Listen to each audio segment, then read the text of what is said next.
Hi, I'm Lisa of Lisa Grace Wigs, and I just wanted to come on real quick today and talk about some alternatives to basically paying full price for wigs. I know human hair can be very expensive, and absolutely it's considered a luxury in my book. And there are some amazing synthetics out there as well.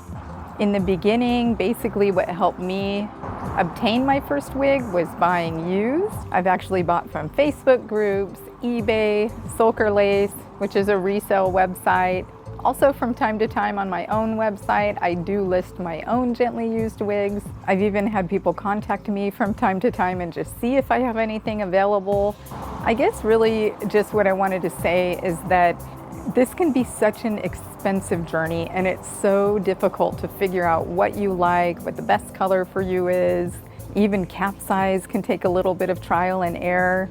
Now, I have had a couple of not so great experiences over the years in buying used, but for the vast majority, I've had really good luck. I think in the beginning, I actually ended up buying quite a few that were just a really good price. And some of those I did end up keeping and customizing and making them more what I like.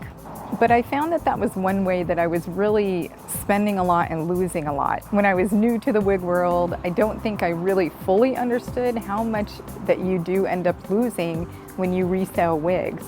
And it's significant. So my suggestion at first is see if you can find somewhere to buy that has a return policy just in case, until you kind of figure out what's going to work best for you.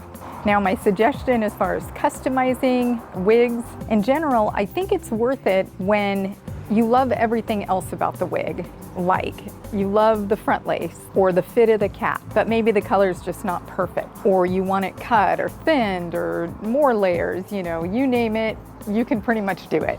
The only thing I do want to say about customizing used wigs is there is for sure an art to it. And a lot of people do come into it with expectations that at times can be unrealistic. Now, what I mean by that is, for example, they might have a factory dyed wig that maybe the highest level is a level 9, and then they send us an inspiration pic that has big chunky highlights that are a level 10. And unfortunately, sometimes we can't do that. We try to set very realistic expectations. The other thing there's definitely an art to is rooting. When your rooting fades and it needs re-rooting, a lot of times it's a color correction, and in that process, a lot of times you do end up having to go darker. This is part of the reason I always recommend when you purchase a wig, get the lightest color that you love, because it can always be darkened, but many of them cannot be lightened. At first, I definitely only had synthetics for quite a while, and they were great. There's a lot of things that I actually love about synthetics. I think I'm going to have to talk a little bit more about that in the future. And even the synthetics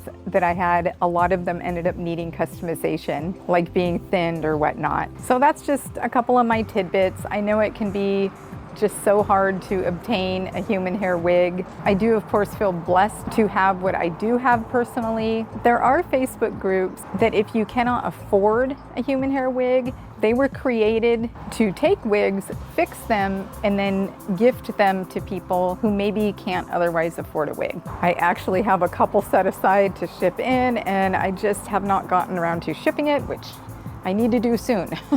So I just wanted to mention there are some ways out there to obtain a wig, even if financially you may not be in the best spot to get one. A lot of women's hair loss is due to medical reasons, and I can't even explain to you the amount of medical bills that I am sure many of you may be paying. We have 3 type 1 diabetics in my house, and I've had a hospitalization 1 to 2 times a year for the last 4 years, and medical bills pile up. It can be very stressful. I think that's part of the reason that I ended up opening Lisa Grace Wigs, was because I wanted to try to figure out a way to bring very, very high quality wigs, or to bring the option for people to fix what they have instead of buying new, just to try to help people out. I can tell you I am a registered nurse, but I'm pretty much retired at this point. I really have been off the better part of a year or two due to health reasons. I'm still kind of picking up my own personal medical issues and putting the pieces back together and trying to heal. If you ever have any questions or anything,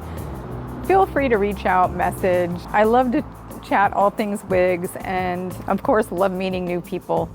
Thanks so much for watching, and have a beautiful week.